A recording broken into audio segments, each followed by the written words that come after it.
दो बात करते हैं नंबर सिस्टम का। क्लास 9 सीबीएसई बोर्ड का आज पहला डे है जिसमें हम पहला चैप्टर मैथ का पढ़ रहे हैं नंबर सिस्टम। नंबर सिस्टम में सबसे पहले हमें नेचुरल नंबर्स के बारे में जानना होगा। तो नेचुरल नंबर की एक सामान्य डिफिनीशन ये होती है कि that numbers which is given by our nature that is known as natural numbers. वे नंबर्स जो हमारे नेचर द्वारा दिए गए उन्हें हम नेचुरल नंबर्स कहते हैं। बट हम इसे थोड़ा सा इसमें कंफ्यूजन होता है, इसमें एक टर्म का डिफरेंस आता है कि नेचर ने दिया तो नेचर कौन था। तो इसलिए हमने क्या किया कि इसे एक अनदर टर्म में डिफाइन किया और हमने कहा कि counting numbers are called natural numbers. जितने भी काउंटिंग नंबर्स होते हैं वो सारे के सारे नेचुरल नंबर्स होते हैं। कौन कौन से हमारे काउंटिंग नंबर्स हैं भाई? 1 2 3 4 5 6 7 8 9 10 11 12, हम इनफाइनाइट तक जा सकते हैं।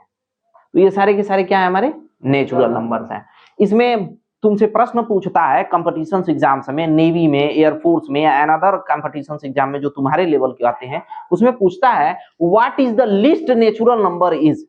लीस्ट नेचुरल नंबर कौन है? सबसे कम नेचुरल नंबर वाला जो टर्म है वो क्या है? 1 है।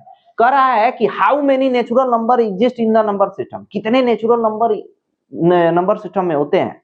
तो कितने होते हैं? इनफाइनाइटली होते हैं, क्योंकि वो इनफाइनाइट होते हैं। लेकिन पहले जो नेचुरल नंबर्स थे वो 1 से लेकर 9 तक ही माने जाते थे। 0 का जब इन्वेंशन हुआ उसके बाद से ये नंबर और आगे बढ़ गए। बात करते हैं होल नंबर्स के बारे में।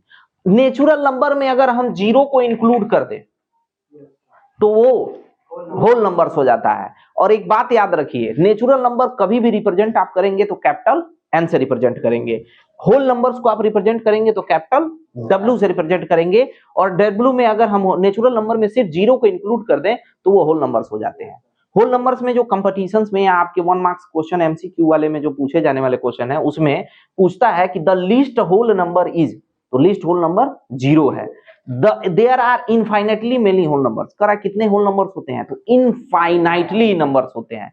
Every natural is a whole number. जितने भी नेचुरल नंबर होते हैं सारे के सारे होल नंबर्स होते हैं, बल्कि उनसे एक एक्स्ट्रा ही होता है। कौन? 0। अब हम बात करते हैं इंटीजर्स के बारे में। ऑल नेचुरल नंबर्स, जितने भी हमारे नेचुरल नंबर्स हैं वो, and 0 and the negative of natural number, और नेचुरल नंबर के जो निगेटिव होते हैं वो भी, उनका जो कलेक्शन होता है that collection of known as all integers, वो इंटीजर्स होते हैं। हम नेचुरल नंबर्स को भी लें, एक्चुअल में कहिए तो हम होल नंबर्स को लें। होल नंबर्स और नेचुरल नंबर का निगेटिव टर्म हमारा क्या होता है? इंटीजर्स होता है। अब इसमें इंटीजर्स 2 टाइप के आते हैं, मैंने वो डिफाइन नहीं किया है, आप पहले पिछली जो प्रीवियस क्लासेस आपकी रही होंगी उसमें आपने पढ़ा होगा। इंटीजर्स 2 तरह के होते हैं, 2 टाइप के। एक होता है पॉजिटिव इंटीजर्स, एक होता है आपका पॉजिटिव इंटीजर्स, और दूसरा होता है निगेटिव इंटीजर्स। और इसे आप i प्लस और i जेड से दिखा सकते हैं, या जेड प्लस या जेड माइनस से दिखा सकते हैं। जो 0 से बड़े होते हैं वो पॉजिटिव इंटीजर्स होते हैं, और जो 0 से छोटे होते हैं वो निगेटिव इंटीजर्स होते हैं। अब यहाँ एक क्वेश्चन उठता है, तो 0 क्या है? तो 0 इज नाइदर निगेटिव और नॉट पॉजिटिव। 0 ना तो निगेटिव होता है और ना ही पॉजिटिव होता है। कितने इंटीजर्स होते हैं? तो there are infinitely many integers, बहुत इनफाइनाइटली इंटीजर्स होते हैं। Every natural number is an integer and every whole number is an integer. ये कंपटीशन एग्जाम्स जो होते हैं ना, जो आपके लेवल के क्लास 9 के लेवल के होते हैं और 10th के लेवल के होते हैं, जैसे एयरफोर्स का एग्जाम हो गया, आपका नेवी मर्चेंट का एग्जाम हो गया, या अनदर कंपटीशन एग्जाम जो आजकल के नए नए जो इंस्टीट्यूट्स वगैरह कराते हैं, जैसे फिजिक्स वाला ही कराता है, या अनदर कंपटीशन एग्जाम्स जो होते हैं जो स्कॉलरशिप बेस्ड होते हैं, जैसे आकाश इंस्टीट्यूट कराता है, तो उन सब में ये क्वेश्चन आपसे पूछे जाते हैं कि बताइए कि whole number, every whole number is an integer, true और फॉल्स। तो हम बताएंगे कि यह बात ट्रू है, जितने भी इंटीजर्स होते हैं वो सारे के सारे, जितने भी होल नंबर्स होते हैं वो सारे के सारे इंटीजर्स होते हैं। बात करते हैं रेशनल नंबर के बारे में। रेशनल नंबर किसे कहा जाता है? That number which is represented in the form of p upon q is known as natural number only one condition, the denominator is not equal to 0। अगर हमारा डेनोमिनेटर यानी q 0 नहीं होगा तो सारे नंबर्स क्या होते हैं? रेशनल नंबर्स कहलाते हैं। अगर वो 0 हो गया तो वो रेशनल नंबर नहीं है। एग्जाम्पल के एज में अगर हम बात करें तो 0 क्या है, रेशनल नंबर है, बट 1/0 क्या है, रेशनल नंबर नहीं है। ये रेशनल नंबर नहीं हो सकता, क्यों? क्योंकि Q क्या है, 0 है। अब इसके कुछ रिमार्क्स देखते हैं। There are infinitely many rational numbers. आपसे पूछा जाता है कि आपके नंबर सिस्टम में कितने रेशनल नंबर हो सकते हैं, इनफाइनाइट हो सकते हैं, उनका कोई लिमिट नहीं है। There is number least no greatest rational number. आपसे पूछा जाता है कि बताइए सबसे छोटा रेशनल नंबर कौन सा है और सबसे बड़ा रेशनल नंबर कौन सा है, तो आप वहां जवाब देंगे there is no number is least or greatest in the rational number. कोई ऐसा नंबर नहीं है जो सबसे छोटा हो सके और चाहे सबसे बड़ा हो सके। रेशनल नंबर, कोई ऐसा रेशनल नंबर नहीं है जो सबसे छोटा और सबसे बड़ा हो सके। Rational number include natural number, whole number and integers. जितने हमारे नेचुरल नंबर्स होते हैं सारे रेशनल नंबर होते हैं, जितने हमारे होल नंबर्स होते हैं सारे रेशनल नंबर होते हैं, जितने हमारे होल नंबर्स होते हैं वो सारे सारे रेशनल नंबर्स होते हैं, और जितने हमारे इंटीजर्स होते हैं वो भी रेशनल नंबर ही होते हैं। बात करते हैं एक्विवेलेंट रेशनल नंबर की। एक्विवेलेंट रेशनल नंबर क्या होते हैं, दैट नंबर्स, ऐसा हम रिप्रेजेंटेशन दे दे रहे हैं कि rational number do not have a unique representation in the form of p upon q where p and q are integers and q is not equal to 0। कह रहा है कि अगर कोई ऐसा नंबर है जो p अपॉन q का रिप्रेजेंटेशन रखता है और उसका यूनिक रिप्रेजेंटेशन नहीं रखता हो, जैसे p अपॉन q का यूनिक रिप्रेजेंटेशन नहीं रखने का ये सेंस है कि जैसे हम बात करते हैं 2/5 का, तो 2/5 को हम चाहें तो 4/10 भी लिख सकते हैं, 6/15 भी लिख सकते हैं, 8/20 भी लिख सकते हैं, क्योंकि इनका यूनिक रिप्रेजेंटेशन नहीं है। यूनिक रिप्रेजेंटेशन एक्चुअल में हमारा क्या है, p/q का ये टर्म है जो 2/5 है। तो यह इसके क्या कहलाएंगे, ये सारे के सारे जितने आपके ये नंबर्स दिख रहे हैं यहाँ पर, सारे के सारे इस रेशनल नंबर के क्या होंगे, एक्विवेलेंट रेशनल नंबर्स होंगे। Simplest form of rational number, कह रहा है कि कोई रेशनल नंबर का सिंपलेस्ट फॉर्म क्या होता है, किसी भी रेशनल नंबर का सिंपलेस्ट फॉर्म वह फॉर्म होता है जिसमें उन दोनों का कॉमन फैक्टर अदर देन क्या हो, 1 हो। 1 के अलावा कोई अनदर फैक्टर नहीं होता है, तो हम उसे सिंपलेस्ट फॉर्म कहते हैं। जैसे 20/45 की अगर हम बात करें तो हम 20/45 को देखते हैं तो यहाँ हम इसका फैक्टराइजेशन करते हैं, प्राइम फैक्टराइजेशन, तो 225 आता है और इसका 45 का 335 आता है, 5 से 5 कैंसिल हो गया, 4/9 हुआ। और ये क्या है, इसका अगर हम देखें तो इन दोनों में क्या कॉमन फैक्टर है, ओनली एक इवन एक ऑड है, इन दोनों में कॉमन सिर्फ 1 है, 1 को छोड़ करके अनदर कोई कॉमन फैक्टर नहीं है। तो यह कौन सा इसका फॉर्म है, सिंपलेस्ट फॉर्म है। ध्यान देंगे, decimal presentation of a rational number, कोई भी रेशनल नंबर जो p/q के फॉर्म में होता है हम उसे डेसिमल नंबर में एक्सप्रेस कर सकते हैं। हम अगर रेशनल नंबर को डेसिमल नंबर में एक्सप्रेस करेंगे तो वो दो तरह से आएंगे, एक तो आता है आपका टर्मिनेटिंग डेसिमल और दूसरा आता है non terminating decimal. Terminating decimal क्या होते हैं, दैट नंबर या that decimal which ends after a finite number, जो एक फाइनाइट नंबर के बाद से एंड हो जाते हैं, और जो फाइनाइट नंबर के बाद से एंड नहीं होते हैं वो नॉन टर्मिनेटिंग कहलाते हैं। टर्मिनेटिंग डेसिमल कौन से डेसिमल, जो फाइनाइट नंबर के बाद एंड हो जाते हैं, और नॉन टर्मिनेटिंग कौन से डेसिमल, जो इनफाइनाइट नंबर तक एंड्स नहीं होते, उनका एंड नहीं होता। एग्जाम्पल के तौर पर हम यहाँ देखते हैं कि 1/4 है, तो 1/4 को जब हम देखा है तो हम यहाँ देख रहे हैं कि 2 टर्म्स के बाद क्या हो गया है, एंड हो गया है ना, तो यह कौन सा डेसिमल है, टर्मिनेटिंग डेसिमल है। और यहीं अगर हम इसकी बात करें तो ये 3 डिजिट के बाद क्या हो गया है, एंड हो गया है, तो ये भी कौन सा डेसिमल है, टर्मिनेटिंग डेसिमल है। इसका मतलब होता है कि इसे टर्मिनेट कर दिया गया है, यानी यह एंड हो चुका है। इसमें एक बात हमें नोट करनी है कि a rational number p/q expressible as a terminating decimal only when the prime factors of q are 2 and 5 only. Correct, किसी भी रेशनल नंबर को यानी p/q को, उसमें अगर हम डेनोमिनेटर की बात करें और वो कहें कि हम ये बताइए टर्मिनेटिंग है कि नहीं है, तो कोई भी रेशनल नंबर तभी टर्मिनेटिंग होगा जब उसका डेनोमिनेटर 2 and 5 का प्राइम फैक्टर्स होगा। जैसे एग्जांपल के तौर पर अगर 5/32 दिया है तो आपको कोई पूछ दिया कि बताइए 5/32 क्या है, टर्मिनेटिंग है कि नॉन टर्मिनेटिंग है, तो आप क्या करेंगे, 32 का प्राइम फैक्टराइजेशन करेंगे। प्राइम फैक्टराइजेशन किसे कहा जाता है? प्राइम फैक्टराइजेशन कहा जाता है एलसीएम को। हम जब 32 का एलसीएम लेंगे तो वो 2 पर पावर 5। इसमें देखिए सिर्फ 2 है ना, तो क्या है? जिसमें सिर्फ 5 हो वो भी क्या है? जिसमें 2 और 5, ध्यान देंगे इस बात का कि 2 और 5 अगर हम बात करें इसमें कि 2 और 5 के अलावा कोई अनदर नंबर आ जाता है, तो जैसे इसमें देखिए 2 और 5 के अलावा कौन सा अनदर नंबर आ गया है? 3 आ गया है। तो 3 आ गया तो ये टर्मिनेटिंग होगा, इसे हम कर देंगे नॉन टर्मिनेटिंग। ठीक है, अब हम आते हैं नॉन टर्मिनेटिंग डेसिमल पर। तो नॉन टर्मिनेटिंग डेसिमल के कुछ एग्जांपल्स देखते हैं। जैसे ये देखिए, टर्मिनेट हो रहा है क्या? नहीं, ये कई इनफाइनाइट नंबर तक चलता चला जा रहा है। तो जब भी कोई भी नंबर कई बार रिपीट होता है तो उस नंबर पर हम क्या लगा देते हैं? बार लगा देते हैं। ठीक है, अब यहाँ 27 भी रिपीट हो रहा है तो हमने 27 पर क्या लगा दिया है? बार लगा दिया है। और यहाँ ये भी नंबर जो है ना, देखिए इनफाइनाइट टर्म्स तक जा रहे हैं, तो ये भी क्या है? नॉन टर्मिनेटिंग डेसिमल है। नॉन टर्मिनेटिंग डेसिमल दो तरह के होते हैं, एक होता है non terminating and repeating decimal, और दूसरा होता है non terminating and non repeating decimal. Non terminating and repeating decimal कौन से होते हैं? नॉन टर्मिनेटिंग का मतलब वो टर्मिनेट नहीं हो रहा है, और रिपीटिंग डेसिमल क्यों है? क्योंकि यह रिपीट हो रहा है। देखिए यहाँ 6 जो है ना रिपीट हो रहा है, और नॉन टर्मिनेटिंग रिपीटिंग है। ये भी 3/11 है, तो 27 है, तो ये नॉन टर्मिनेटिंग है, और रिपीटिंग है।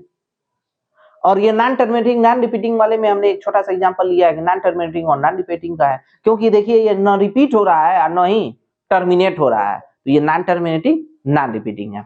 अब आपसे नॉर्मल टाइप का क्वेश्चन पूछ सकता है कि एक बात बताइए कि टर्मिनेटिंग डेसिमल रेशनल नंबर होते हैं? तो बिल्कुल कहेंगे हाँ, टर्मिनेटिंग डेसिमल क्या होते हैं? क्या non terminating decimal rational number होते हैं? तो हाँ, नॉन टर्मिनेटिंग में कौन सा रेशनल नंबर होता है? जो रिपीट होता है। नॉन टर्मिनेटिंग एंड रिपीटिंग, अगर नॉन टर्मिनेटिंग और रिपीटिंग डेसिमल है तो वो रेशनल है, और नॉन टर्मिनेटिंग नॉन रिपीटिंग है तो वो इरेशनल होगा। यानी ऐसे अगर नंबर्स आपको कहीं दिख जाएंगे तो वो इरेशनल नंबर्स होंगे। अब बात आती है इरेशनल नंबर। इरेशनल नंबर क्या है? तो that numbers which can be express into the form of p upon q, that is known as irrational number. वे संख्याएं जो p बटा q के रूप में नहीं लिखी जा सकती हैं उन्हें हम इरेशनल नंबर कहते हैं। और अनदर डिफिनीशन हम ऐसे कह सकते हैं कि a number which can neither express as the terminating decimal nor as a repeating decimal is called irrational number. उसी की सेकंड डिफिनीशन ऐसे है कि कोई ऐसा डेसिमल एक्सप्रेशन है या कोई ऐसा नंबर है जो टर्मिनेटिंग डेसिमल और ना ही रिपीटिंग डेसिमल में लिखा जा सकता है, वो इरेशनल होगा। क्योंकि हम कह सकते हैं कि न ही टर्मिनेटिंग डेसिमल में लिखा जा सकता है और न ही रिपीटिंग डेसिमल में लिखा जा सकता है, तो वो क्या होंगे? इरेशनल नंबर होंगे। एग्जाम्पल के तौर पर ये देखिए नंबर है, तो ये क्या है? इरेशनल नंबर है। ये भी प्राइम नंबर्स और वे टर्म्स हैं। यहां देखिए ये 4 नहीं होगा, 41 होगा, क्योंकि 41 हमारा रूट से बाहर नहीं आ सकता, 4 तो बाहर आ सकता है ना, तो वो रेशनल हो जाएगा। ये इरेशनल नंबर है। ये भी सारे क्या हैं? इरेशनल नंबर्स हैं।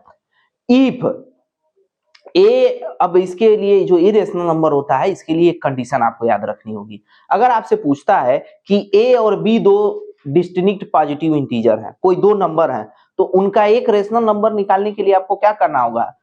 ए और पहला रेशनल नंबर और दूसरे रेशनल नंबरों को जोड़ करके 2 से भाग दे देना होगा। और इरेशनल नंबर निकालना होगा तो आप दोनों का रूट में ए बी से इंटू करा देंगे, एक का दूसरे से इंटू करा देंगे, तो वो इरेशनल नंबर निकल जाएगा। लग रहा है बात नहीं समझ में आई है? ध्यान दीजिए, मान लिया हमने आपसे पूछा कि 2 और 3 के बिटवीन का एक रेशनल नंबर बताइए। 2 और 3 के बिटवीन का एक रेशनल नंबर बताइए, तो क्या करेंगे? 2 और 3 को जोड़ करके, और ऐसे एग्जांपल ले लें, 2 और 4 के बिटवीन में क्या आता है? हम कह रहे हैं कि 2 और 4 के बिटवीन में एक रेशनल नंबर बताइए, तो 2 और 4 के बिटवीन में एक रेशनल नंबर क्या होगा? 3 होगा। तो हम देखिए अगर 3 है तो हम इस बात की प्रूविंग ऐसे दे सकते हैं कि 2 और 4 को जोड़ लेंगे, और 2 और 4 को जोड़ने के बाद जो नंबर्स आएगा उससे डिवाइड करेंगे तो क्या हो जाएगा? समझ में आया? तो कोई आपसे पूछता है कि 2 और 4 के बिटवीन में 3 ही आता है, इस बात का क्या प्रमाण है? तो इस बात का प्रमाण आप ऐसे दे सकते हैं। अगर आपसे इरेशनल नंबर पूछता है कि बताइए कि 2 और 4 के बिटवीन में कोई इरेशनल नंबर बताइए, तो आप क्या करेंगे? 2 इंटू 4 कर देंगे, 2 इंटू 4 कर देंगे तो आएगा अंडर रूट 8। 8 बाहर होगा क्या? नहीं बाहर होगा, 8 बाहर नहीं आता है, आप रूट से बाहर नहीं कर सकते 8 को, तो 8 हमारा क्या हो गया? इरेशनल नंबर हो गया। इन केस अगर हम इसे बाहर भी करेंगे तो यह 2 रूट 2 के ही फॉर्म में हो गया और यह तभी भी इरेशनल ही है। ब्लूटूथ नहीं कनेक्ट है, कनेक्ट नहीं होना चाहिए। चलो ध्यान देते हैं, type first class 9 CBSE board का जो हम लोगों ने इंट्रोडक्शन देखा, उसके बाद से हम इसके क्वेश्चंस जो है टाइप वाइज करा रहे हैं और इस टाइप में ही जितने भी टाइप होंगे उन्हीं टाइप में आप पूरे चैप्टर के क्वेश्चन सॉल्व कर सकते हैं। टाइप फर्स्ट पहला टाइप होता है, पहले टाइप इस टाइप के क्वेश्चन आते हैं कि फाइंड द रेशनल नंबर 2 3 4 5 6 7 8 9 10 किसी भी तरह का रेशनल नंबर आपको फाइंड करने के लिए कर सकता है। इसके लिए दो तरह के, एक तो पहले ऐसा हो सकता है कि आपके डिनोमिनेटर सेम दिए हों, ऐसे क्वेश्चन आ सकते हैं जैसे हमें फाइंड करना है 3/8 एंड 2/5 के बिटवीन का रेशनल नंबर, 1.3 एंड 1.4 के बिटवीन का रेशनल नंबर। तो हम जब इसके बिटवीन का रेशनल नंबर फाइंड करते हैं तो सबसे पहले एक बात ध्यान देते हैं कि हमसे कितना रेशनल नंबर पूछ रहा है। अगर एक रेशनल नंबर पूछ रहा है तो हम क्या करेंगे, एक रेशनल नंबर पूछ रहा है तो जो भी नंबर्स दिए हैं रेशनल नंबर उन्हें जोड़ करके 2 से डिवाइड कर देते हैं। हमने जोड़ दिया है और जोड़ने के बाद 2 से डिवाइड कर दिया है। अगर एक रेशनल नंबर पूछता है तो हम उन दोनों को जोड़ करके 2 से डिवाइड कर देते हैं। इसे एक तरीके से मीन वैल्यू भी कहा जाता है, बीचों बीच की वैल्यू भी कहा जा सकता है, इसे मीन वैल्यू या एवरेज वैल्यू के नाम से जाना जाता है। हम इसकी एवरेज वैल्यू निकाल देते हैं। लेकिन अगर 3 रेशनल नंबर कर दे आपसे, 4 रेशनल नंबर कर दे इसके बिटवीन का, तो हम सबसे पहले क्या करते हैं कि डिनोमिनेटर को सेम करते हैं। हम इसके डिनोमिनेटर को सेम किए हैं तो 3/8 है और 2/5, इसके डिनोमिनेटर को हमें सेम करना है। तो हम सबसे पहले डिनोमिनेटर जो दिया है उसके डिनोमिनेटर का क्या कर लें, एलसीएम ले लें। एलसीएम हम अगर लेंगे तो 8 और 5 का एलसीएम कितना होता है 40। बस आप 5 में ऐसा क्या मल्टीप्लाई करेंगे कि 40 हो जाए 8 का, तो हम 8 का नीचे और 8 का ऊपर मल्टीप्लाई कर दिए हैं। ऐसे ही जब हम 8 में ऐसा क्या मल्टीप्लाई करें कि वो 40 हो जाए, तो 5 का, तो 5 नीचे और 5 ऊपर। जब हम देख रहे हैं मल्टीप्लाई किए हैं तो ध्यान दे रहे हैं कि दोनों के जो टर्म आ रहे हैं, एक 15/40 आ रहा है और दूसरा 16/40। तो हमसे अगर क्वेश्चन पूछा है कि for the 3 rational number between the 3/8 and 2/5, तो इसके लिए करते क्या है कि हम पहले दोनों नंबर्स को लिख लेते हैं। अगर हमसे 3 रेशनल नंबर पूछा है तो उससे एक एक्स्ट्रा का मल्टीप्लाई कराते हैं, और अगर हमसे 4 का पूछा है तो हम एक एक्स्ट्रा 5 का मल्टीप्लाई करेंगे। तो चूंकि यहाँ हमसे पूछ रहा है 3 रेशनल नंबर तो हम 4 का मल्टीप्लाई किए हैं, तो 15 में 4 का मल्टीप्लाई हुआ है तो 60/160, और यहाँ 4 का मल्टीप्लाई किए हैं तो 64/160 आया है। अब हम देख रहे हैं कि 60 और 64 के बिटवीन में 3 रेशनल नंबर आएंगे, 3 नंबर हमारे आ रहे हैं 61, 62, 63। तो हम लिख देंगे 61/160, 62/160 और 63/160। अब अगर हमें 1.4 का अगर ऐसे हमको रेशनल नंबर निकालना होगा तो पॉइंट में जब देते हैं तो इसके दो टर्म्स हैं। एक तो सीधा सा आसान सा क्वेश्चन है कि अगर मान लीजिए 4 रेशनल नंबर पूछा है 1.3 और 1.4 के बिटवीन में, तो हम 1.3 को लिख सकते हैं 1.30 और 1.4 को लिख सकते हैं 1.40। इनके बिटवीन में हमारे बहुत सारे नंबर आ रहे हैं, 1.31, 1.32, 1.33, 1.34। अब कुछ बच्चों का क्वेश्चन ये आता है सर मान लीजिए यहाँ तो 10 ही निकल रहे हैं 30 और 40 के बिटवीन का, 1.30 है 1.40 है, तो इसके बिटवीन में 10 ही रेशनल नंबर निकल रहा है। हमसे अगर 20 पूछ दिया तो 100 पूछ दिया तो हम क्या करेंगे, एक जीरो और क्या कर लेंगे बढ़ा देंगे, तो इनके बिटवीन का 100 निकल जाएगा। अगर हमसे 1000 का पूछ दिया तो एक जीरो और हम क्या कर लेंगे बढ़ा देंगे, तो और हमारे रेशनल नंबर निकल जाएंगे। इसी को सॉल्व करने का एक दूसरा तरीका भी है कि हम इसे पहले रेशनल नंबर में कन्वर्ट कर रहे हैं। जब हम इसे रेशनल नंबर में कन्वर्ट किए हैं तो ये आया है 13/10 और ये आया है 14/10। उसमें हमसे जितना रेशनल नंबर पूछता है उससे एक एक्स्ट्रा का क्या करते हैं मल्टीप्लाई करते हैं। तो एक एक्स्ट्रा का हमने मल्टीप्लाई किया तो ये हो गया 5 से मल्टीप्लाई करेंगे तो 5 का इसमें भी मल्टीप्लाई किया, 5 से इसमें भी मल्टीप्लाई किया, ये किया तो 65/50 आया है और इससे किया तो 70/50 आया है। अब 65 और 70 के बिटवीन में 4 रेशनल नंबर हमारे होंगे 66, 67, 68 और 69। तो आप इसे ग्रेटर देन के सिंबल से ऐसे अगर दिखा देंगे तो आपको पता चल जाएगा कि ये रेशनल नंबर इनके बिटवीन निकाले गए हैं। ये 4 रेशनल नंबर। तो ऐसे ही चैप्टर फर्स्ट में जितने भी रेशनल नंबर बिटवीन के निकाले जाते हैं, अगर आपके क्वेश्चन आते हैं तो बिल्कुल आप इसी से साफ कर देंगे।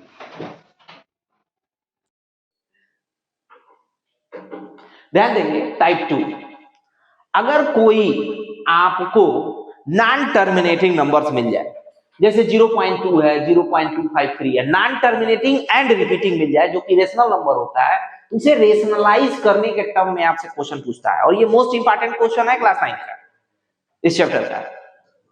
और इंटीजर जहां q is not equal to 0, इस फॉर्म में अगर हमें रिप्रेजेंट करना है तो हम इसे कैसे सॉल्व करेंगे? ध्यान दीजिए, आपको कुछ नहीं करना है। आप सैंपल पहले हम जो भी हमारा वैल्यू दिया होता है हम उसे x के इक्वल मान लेंगे। x is equal to 0.2। इससे इस रिप्रेजेंटेशन से, बार के रिप्रेजेंटेशन से हमें ये पता चलता है कि यह जो नंबर है वह मेनी टाइम क्या है, रिपीटेड है। तो हम उसे एक टर्म दिया है तो एक बार हम उसे रिपीट करके अगले पर बार लगा देंगे। ठीक, अब वो जो होगा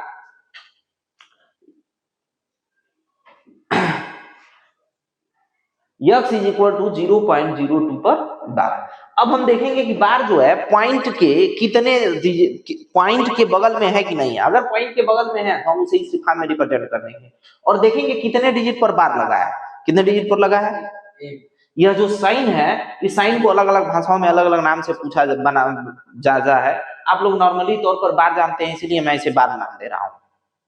अब हम देखेंगे एक बार जो है हमारा 0.2 के जस्ट बगल में है और वो 1 डिजिट पर है, तो इसीलिए हम 10 का मल्टीप्लाई करेंगे। अगर 2 डिजिट पर होता, डेसिमल नंबर जो है, डेसिमल पॉइंट जो है, अगर बार के जस्ट बगल में होता और वो 2 पॉइंट पर होता तो हम 100 से मल्टीप्लाई करते, 3 पर होता तो 1000 से मल्टीप्लाई करते, 4 पे होता तो 10000 से मल्टीप्लाई करते। हम 10 से मल्टीप्लाई करेंगे तो यह जो है पॉइंट जो है एक डिजिट और पहले आ जाएगा और ये हो जाएगा 2.2। यह हो गया हमारा इक्वेशन फर्स्ट और ये हो गया हमारा इक्वेशन सेकेंड। अब इक्वेशन सेकेंड को इस इक्वेशन फर्स्ट से क्या कर देंगे? माइनस कर देंगे। माइनस करेंगे तो 2.2 पर बार में से 0.2 पर बार क्या हो जाएगा? माइनस होगा, तो हमारा बचेगा 2.0 और इधर 10 में से 1 जाएगा 9x और x इज इक्वल टू हो जाएगा 2/9। यहाँ जो है आपका हो जाएगा 2/9। अब आपका आंसर सही आया है कि गलत आया है, इसे आप चेक कर सकते हैं। 9 को 2 से जब आप डिवाइड करेंगे तो क्या हो जाएगा? 0.2 करके ये रिपीट होता रहेगा और ये 0.2 पर बार हम इसे आंसर कर देंगे। ठीक है, अब यहां हम देख रहे हैं कि बार के जस्ट बगल में ही है, लेकिन कितने डिजिट पर है? वो 2 डिजिट पर बार लगा हुआ है। तो हम जस्ट उस नंबर को एक बार और रिपीट कर लेंगे। 53 को बार लगा है तो 53 को एक बार और रिपीट कर लिया और 53 पर बार लगा दिया। हम देखेंगे क्या डेसिमल नंबर बार के जस्ट बगल में है। अगर आपके जस्ट बगल में है तो आप तो डायरेक्ट मल्टीप्लाई कर सकते हैं। अगर बगल में नहीं है, आप उसके जस्ट साइड में नहीं है, उसके पास में नहीं है, तो आप क्या करेंगे? उसको पहले बार के पास में ले आए। लेकिन यहाँ है तो हम 100 से मल्टीप्लाई करेंगे तो ये 100x इज इक्वल टू हो जाएगा 253.53 पर बार। ये इक्वेशन सेकंड हो गया। इक्वेशन सेकंड से हम इक्वेशन फर्स्ट को माइनस करेंगे तो ये हो जाएगा 253.53 और उसमें से हम इसको माइनस किया तो 251 आएगा। 251 और यहाँ 99 हो जाएगा। 91 को हम सेपरेट करेंगे तो यहाँ मल्टीप्लाई में है तो यहाँ करके डिवीजन में हो गया, तो ये हो जाएगा 2.53 पर बार इज इक्वल टू 251/99। अब ये हम जब 99 से 251 को डिवाइड करेंगे तो 2.53535353 आ जाएगा। तो इसे आप आंसर भी चेक कर सकते हैं कि आपका आंसर सही आया कि ऐसे ही यहाँ ध्यान देंगे। एक ऐसा क्वेश्चन भी है आपके पास कि यहाँ पॉइंट जो है बार के बगल में नहीं है, तो इसके लिए आप क्या करेंगे कि पॉइंट को बार के बगल में लाएंगे। हम देखेंगे कि कितने डिजिट के बाद बार हमारा लगा हुआ है। 1 डिजिट के बाद लगा हुआ है तो हम सबसे पहले 10 से मल्टीप्लाई करेंगे, इसको x के इक्वल मानेंगे और 10 से मल्टीप्लाई करके डेसिमल नंबर, डेसिमल पॉइंट को हम बार के जस्ट बगल में लाएंगे। तो 10 से यह मल्टीप्लाई हुआ तो डेसिमल पॉइंट के जस्ट बगल में यह आएगा और ये हो जाएगा 10x इज इक्वल टू 13.23। अब हम देख रहे हैं कि हमारा जो पॉइंट है यह बार के जस्ट बगल में हो गया है। अब हम इसे एक बार रिपीट कर देंगे तो ये हो जाएगा 13.23 या 23 पर बार। अब हम देखेंगे कि बार हमारा कितने डिजिट पर लगा है, 2 डिजिट पर है, तो हम 100 से मल्टीप्लाई कर देंगे। अगर 1 डिजिट पे होता है तो 10 से मल्टीप्लाई करते, हम 100 से जब यहाँ मल्टीप्लाई करेंगे तो हमारे पास ये नंबर्स हो जाएंगे, और यहाँ 10 पहले से ही था, 100 से मल्टीप्लाई किया 1000 हो गया, 1000 इज इक्वल टू 1323.23 हो गया। ये हो गया हमारा इक्वेशन थर्ड, और ये हो गया इक्वेशन सेकंड। इक्वेशन थर्ड को इक्वेशन सेकंड से क्या कर देंगे, माइनस करेंगे। माइनस करेंगे तो यहाँ देखते हैं कि 1000 में से 10x जब माइनस होगा तो 999x हो जाएगा, और 1323 में से 13 माइनस होगा तो 1310 हो जाएगा, और ये जीरो हो जाएंगे। पॉइंट के बाद जीरो की कोई वैल्यू नहीं होती, हम पॉइंट के बाद जीरो हटा देंगे। 1310 से जब हम 999 को डिवाइड करेंगे तो 131/99 आएगा। और आप अगर इसका आंसर जांच करना चाहते हैं तो 99 को 131 को क्या करेंगे, डिवाइड करेंगे, तो आपका 13.23 पर 232323 आना चालू हो जाएगा, जिसे आप पता कर सकते हैं कि आपका आंसर सही। अब टाइप थर्ड की बात करते हैं, जो इस चैप्टर का सबसे इंपॉर्टेंट क्वेश्चनों में से आता है कि दो इर्रेशनल नंबर के बिटवीन का अगर हमें रेशनल नंबर पता करना हो, इर्रेशनल नंबर पता करना हो तो क्या करेंगे। तो find 2 irrational between √3 and √3। 2 irrational के बीच में ही हमको इर्रेशनल पता करना है। रेशनल के बीच में भी आपको इर्रेशनल पता करने के लिए दे सकता है। तो हम क्या करेंगे कि √2 की वैल्यू जब हम निकालेंगे तो आप लोग प्रीवियस क्लासेस में जब क्लास 8 7th 8th में होंगे तो आपको डिवीजन मेथड से √2 की वैल्यू निकालना सिखाया गया होगा। जैसे हम √2 की वैल्यू निकालने के लिए हम छोटा सा एक टर्म ले रहे हैं कि हम 0 0 का 2 और 3 पेयर बना लेते हैं। 3 डिजिट के लिए निकालना है तो 3 पेयर बना लीजिए 0 का, 2 डिजिट के लिए निकालना है तो 2 पेयर बना लीजिए 0 का। अब हम क्या करते हैं, ये डिवीजन मेथड से हम इसका स्क्वायर रूट निकालते हैं, तो 1 1 1 1, यहाँ हम प्लस करते हैं और ये माइनस, ये 1 आ जाएगा, 0 एंड 0, ये हो जाएगा 2। अब यहाँ लग जाएगा पॉइंट। अब हम यहाँ 4 रखेंगे, तो यहाँ भी 4 हमने रखा, 4 जब हम यहाँ रखेंगे तो ये हो जाएगा 4 4 जा 16, 4 2 जा 8 और 1 9। ऐसे ही जब आप वैल्यू निकालेंगे तो ये 1.41 डॉट डॉट डॉट समथिंग आएगा।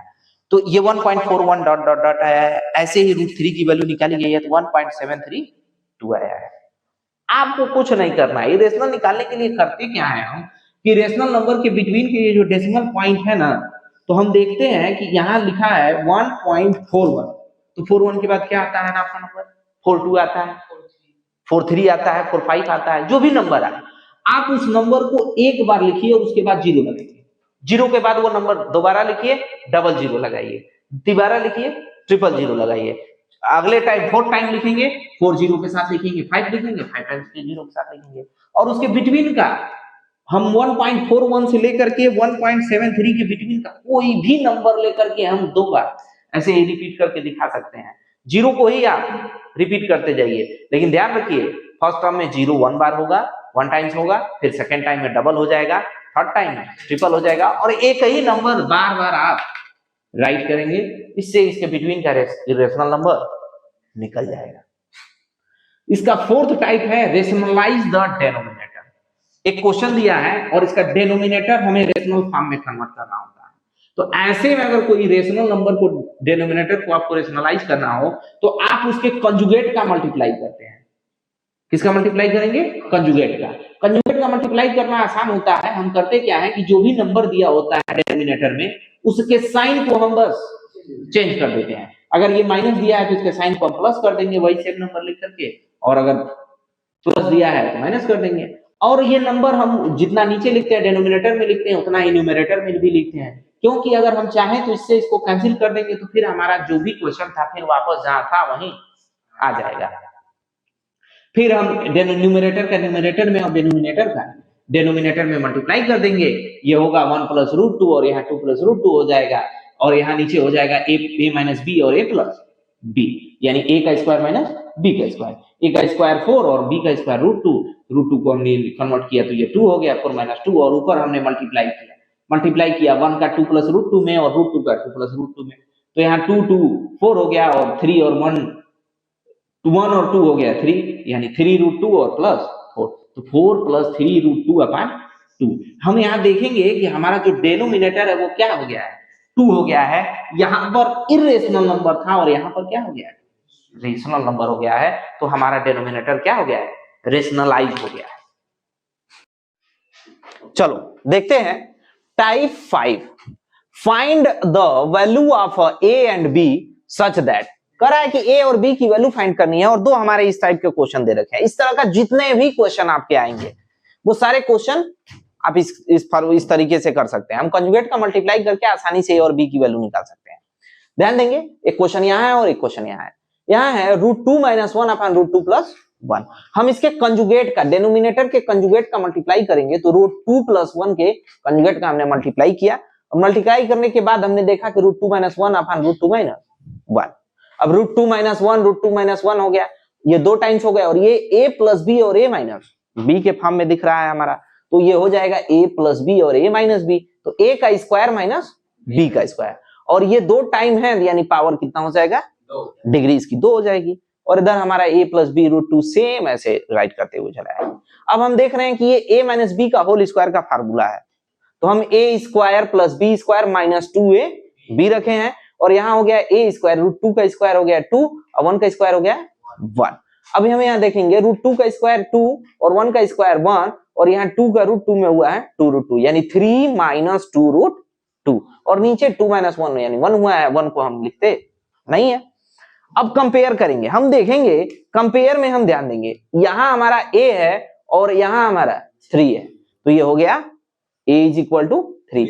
अब हम यहाँ ध्यान देंगे b के जगह -2 है और √2 के जगह √2 है, तो हमारा b की वैल्यू क्या हो गई, -2। अगर यहाँ प्लस होता तो हमारा क्या वैल्यू आ जाती, प्लस।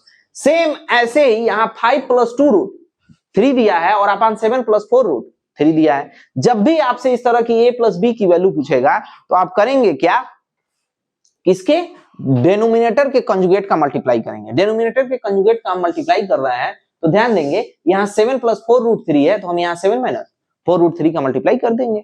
यहाँ ऊपर भी हम न्यूमरेटर में भी मल्टीप्लाई किया, डेनोमिनेटर में भी मल्टीप्लाई किया। ऊपर हम देखे कि 5 + 2√3 का मल्टीप्लाई 7 - 4√3 से कराया, और नीचे हम देख रहे हैं कि यह a + b और a - b का फार्मूला बन रहा है।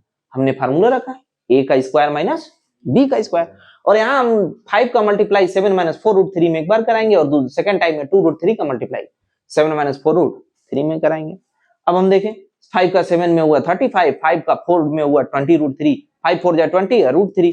चूंकि रेशनल का इरेशनल के साथ कभी मल्टीप्लिकेशन नहीं हो सकता, ना डिवीजन हो सकता है, ना एडिशन हो सकता है, ना सब्ट्रैक्शन हो सकता है।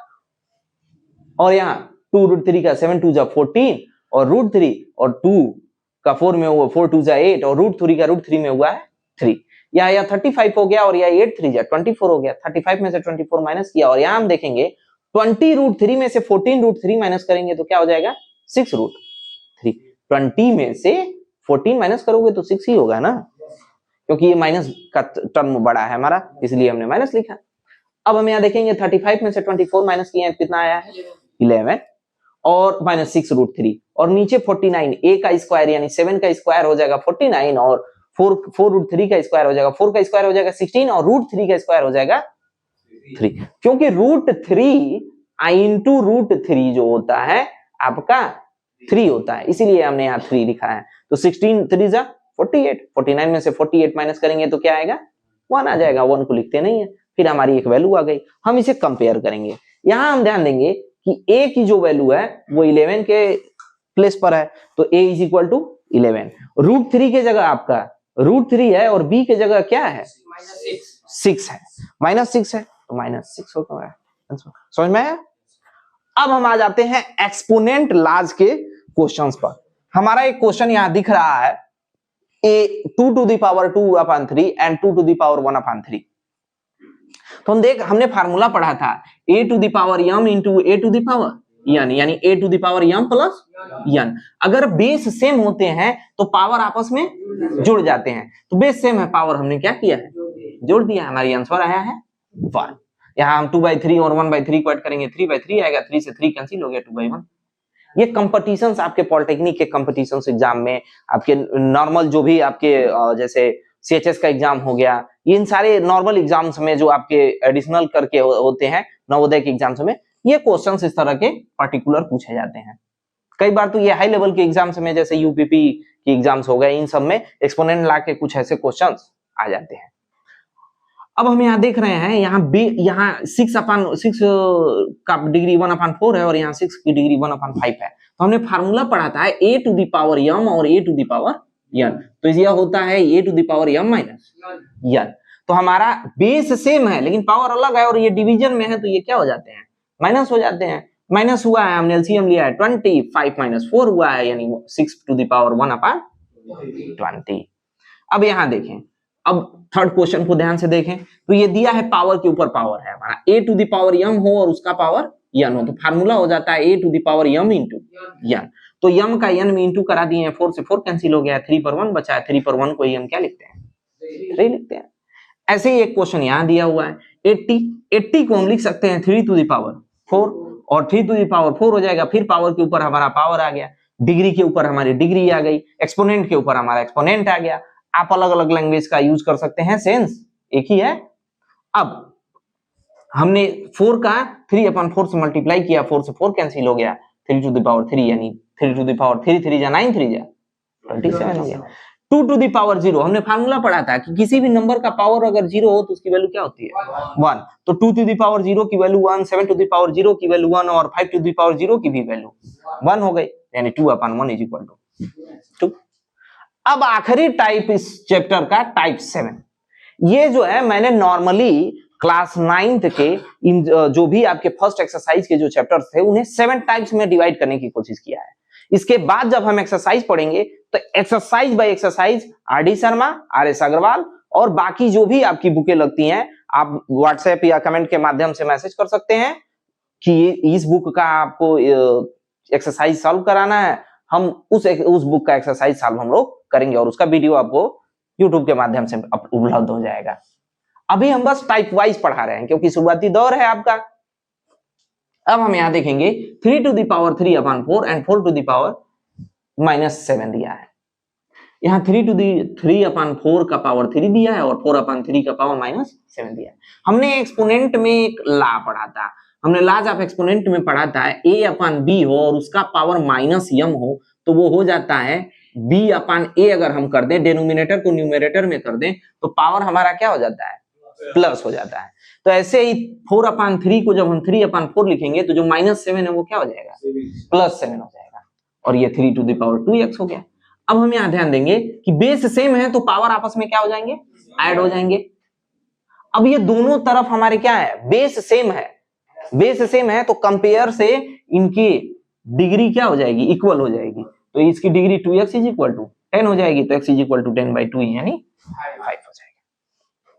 अब हम यहाँ ध्यान देते हैं, यहाँ एक और क्वेश्चन इसी टाइप का दे रखा है 3 टू द पावर 3x है 3 to the power 2x, base same है तो पावर आपस में क्या हो जाएंगे, जोड़ जाएंगे, यानी 3 और 2 हो जाएगा 5 और 3/x। नीचे x है तो फिर ये ऊपर जाएगा तो क्या हो जाएगा, माइनस हो जाएगा, क्योंकि हमने एक्सपोनेंट ला में पढ़ा है a to the power m upon a to the power n को a to the power m minus n, a to the power m upon a to the power n is equal to a to the power m minus n। तो m की जगह 5 है और n की जगह x है, यानी 5 - x। और यहां हम ध्यान देंगे कि ये 3 टू द पावर 20 है और ये रूट में दिया हुआ है, तो ये रूट की जो हमने वैल्यू पढ़ी है कि रूट में कोई नंबर होता है, अगर रूट में m लिखे हैं तो इसका सेंस हो जाता है a to the power 1/m, a to the power 1/m हो जाता है। तो हमारा यहाँ 4 रूट में है, यहाँ 4 बाहर है रूट के, तो ये 1/4 हो जाएगा, फिर पावर के ऊपर पावर मल्टीप्लाई हो जाएगा, तो मल्टीप्लाई होने के बाद 20/4 आएगा, यानी 3 पर यहाँ 4x हो गया और 3 पर 5x हो गया। अभी भी बेस सेम है और दोनों एक दूसरे के इक्वल है, एक तरफ हमारा वेरिएबल टर्म है और एक तरफ कांस्टेंट टर्म है, कंपेयर करेंगे तो 4x किसके इक्वल हो जाएगा, 3 के। अच्छा, एक बात आप हमेशा ध्यान रखेंगे, अगर आपका बेस सेम नहीं है तो आप पावर को सेम इक्वल नहीं कर सकते। जैसे यहाँ 3 पर 3 सेम है, अगर हम इसी को ऐसे लिख दें 3 पर पावर 4x 2 पर पावर 5, तो क्या हम इसे इक्वल लिख सकते हैं, नहीं, कंपेरेसिटी इसे डिनाई कर देती है, इसे मना कर देती है, आप ऐसा नहीं कर सकते। दोनों तरफ आपके बेस क्या होने चाहिए, सेम होने चाहिए, या आपके दोनों तरफ के पावर सेम होने चाहिए। मान लीजिए अगर हमने लिख दिया यहाँ 5 टू द पावर 3 और यहाँ लिख दिया x टू द पावर क्या 3, तो हम कंपेयर जब करेंगे, जब हम इसे कंपेयर करेंगे तो हमारा डिग्री सेम है तो बेस आपस में क्या हो जाएंगे, सेम नहीं, सेम हो जाते हैं। बेस जो होते हैं सेम हो जाते हैं। ये कंपेरिसिटी का रूल होता है। बस